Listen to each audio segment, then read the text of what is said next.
Kakaibang lalaking mula sa Ohio ay nag-akusa na siya ay isang time traveler at na-stuck sa isang time loop.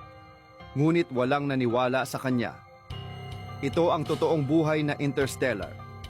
Noong 1963, sa Mill Haven, Ohio, isang lalaking nagngangalang Arthur Reed ang biglang lumitaw mula sa wala.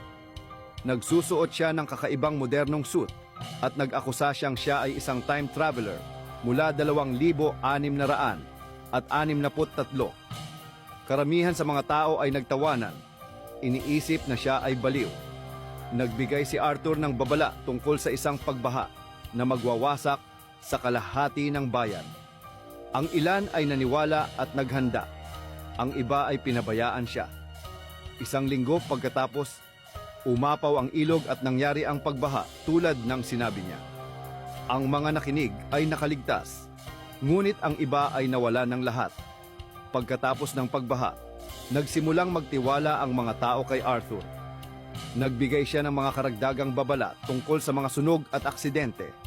Sa una, tila nakakatulong siya, ngunit pagkatapos ay nagsimula siyang magbukas ng mga madidilim na lihim tungkol sa mga tao.